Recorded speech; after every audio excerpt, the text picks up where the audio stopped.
After years of success, the 1981 Coon Rapids High School football team was ready to take their squad to the next level. A threat to the season loomed and grew stronger each week, and the team learned its fate at the last second. It's a season players don't talk about, but will never forget.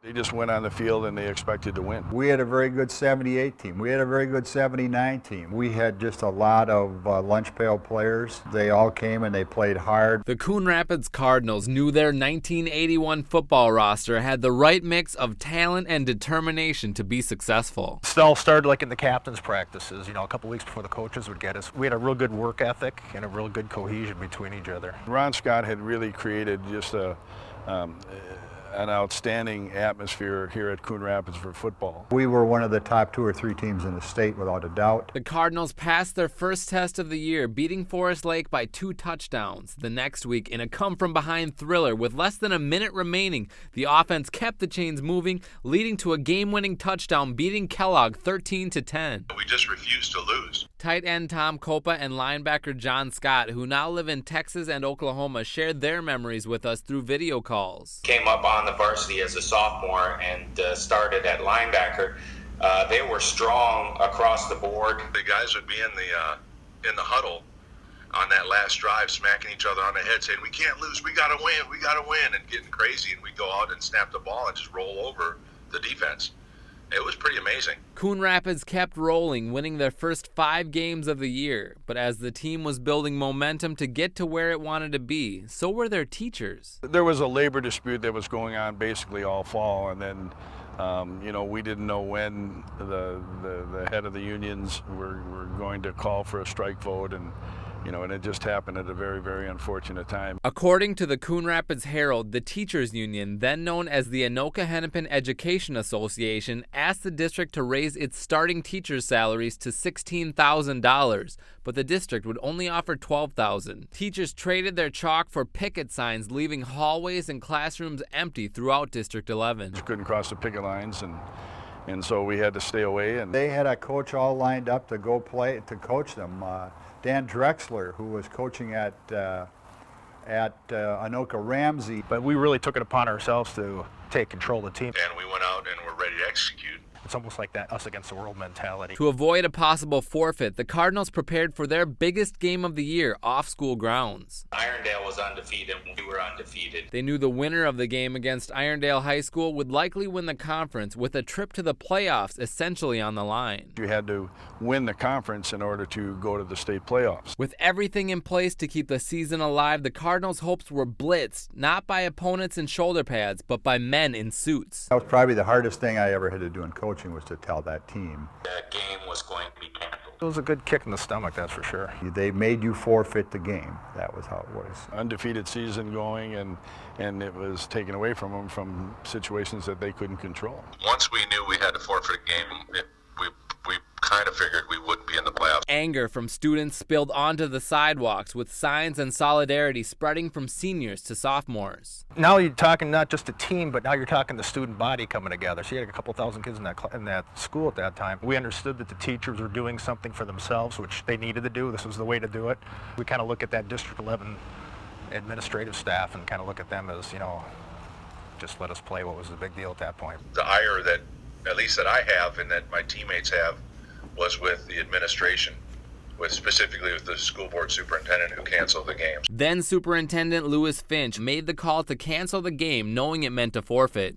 We made the call to him to find out why. About the day before the game, I received a call from the police and also from the officials that were scheduled to officiate the game.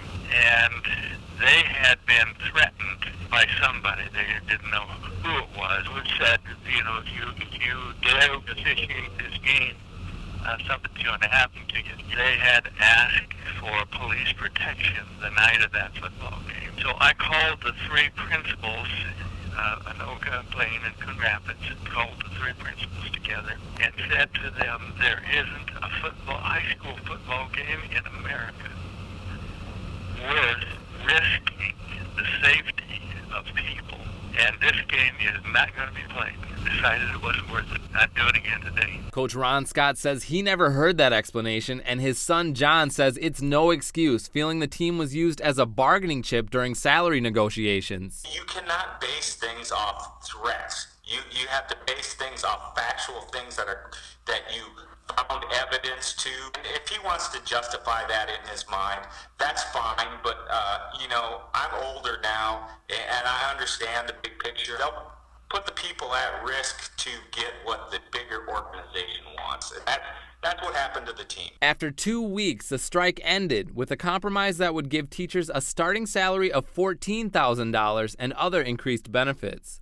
The Cardinals went on to play and win 2 more games, but with 2 forfeits in the books and Irondale winning out, the damage was done and the season was over. It's a damn shame that we weren't allowed to play that game, and I think it was a short-sighted, ill-conceived decision on the part of the superintendent to not allow that game to happen. Today, with nearly every team in the state making the playoffs, 2 losses would only drop a team's seeding. I knew I was going to have another team the next year, but it was the players that I felt bad about. The next year was a good one, but ended with a first-round loss in the playoffs. The Cardinals' fortune changed in 1983. The '83 team had an exceptional throwing team, and we were good in all phases. These Cardinals wouldn't be stopped, winning the state title, their only to this day. The lone sophomore from the '81 team, John Scott's final taste of victory 2 years later was bittersweet. Bob, Coon Rapids will play this football game without All-State linebacker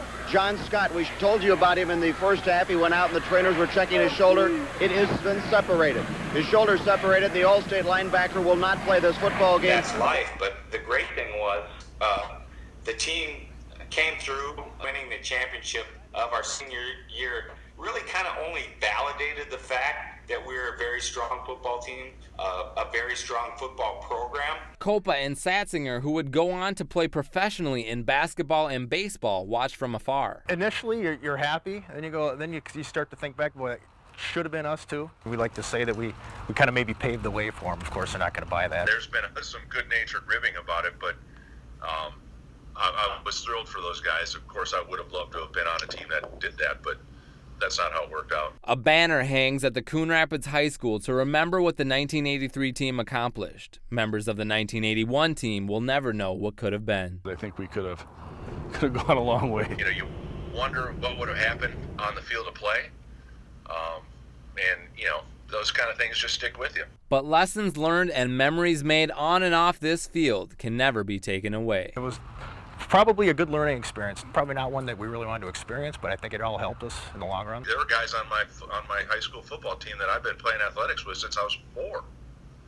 So that's 14 out of 18 years. That's 75% of your life that you've been playing on the same team as these guys, and you just can't replace that ever.